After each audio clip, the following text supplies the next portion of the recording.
एक बार की बात है, दो दोस्त समंदर के किनारे शंख ढूंढने के लिए गए। उन्होंने सोचा कि शंख मिलने के बाद हम उन्हें बाजार में बेच देंगे, जिससे हमें अच्छे खासे पैसे मिल जाएंगे। तो वो जब दोनों शंख ढूंढने के लिए गए तो एक दोस्त को शुरू में ही बड़ा शंख मिल गया। उसने अपने दोस्त को बड़ा शंख दिखाते हुए कहा कि अगर मैं इस बड़े शंख को बाजार में जाकर बेचूंगा तो मुझे बहुत सारे पैसे मिलेंगे। अब यह देखकर वह दूसरा दोस्त भी बड़ा शंख ढूंढने में लग गया। उसके दिमाग में सिर्फ बड़ा शंख ही घूम रहा था और इसी चक्कर में उसे जो भी छोटे छोटे शंख मिलते उन्हें वह वापस समंदर में फेंक देता और फिर से वह बड़ा शंख ढूंढने में लग जाता।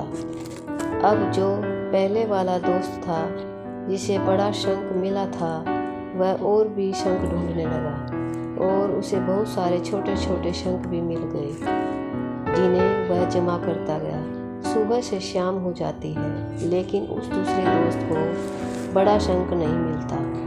अब पहले वाले दोस्त के पास एक बड़े शंख और कुछ छोटे शंख थे जो उसे बाद में मिले थे और दूसरे दोस्त के पास एक भी शंख नहीं था। अब वह दोनों बाजार में जाते हैं।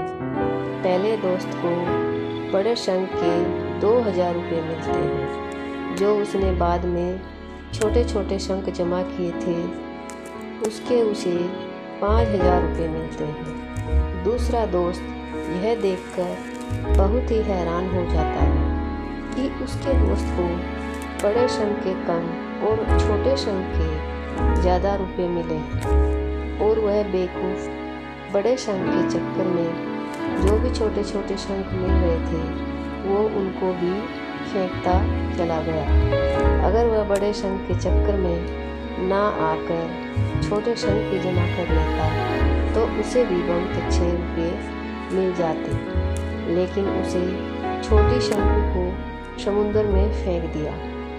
दोस्तों, इस कहानी में यह सीख मिलती है कि हम भी हमारी ज़िंदगी में कई बार बड़ी सफलता के पीछे भागते रहते हैं, या कह सकते हैं कि बड़ी कामयाबी के पीछे पड़े रहते हैं, लेकिन हम यह चीज़ भूल जाते हैं कि बड़ी सफलता हासिल करने के लिए पहले हमें छोटी छोटी सफलताओं को पार करना पड़ता है। जब भी हम किसी बड़े सेलिब्रिटी को देखते हैं, वह चाहे एक्टर हो या सिंगर हो, हमें सिर्फ उन लोगों की कामयाबी नज़र आती है, उसके पीछे का जो इनका स्ट्रगल होता है। जैसे कि APJ अब्दुल कलाम साहब ने कहा था कि अगर आप कामयाब होना चाहते हो तो अपनी आदतें बदलो, आप खुद ब खुद कामयाब हो जाओगे। लेकिन हम अपनी आदतें बदलने को तैयार ही नहीं होते। हम बिना आदत बदले ही कामयाब होना चाहते हैं, जो हम कभी नहीं हो सकते। तो बड़ी चीज़ों पर फोकस करने की बजाय छोटी छोटी चीज़ों पर भी फोकस करना ज़रूरी है, तभी हमें कामयाबी मिल सकती है। तो दोस्तों, मेरी ये छोटी सी कहानी आपको कैसी लगी प्लीज़ कमेंट सेक्शन में ज़रूर बताएं। धन्यवाद।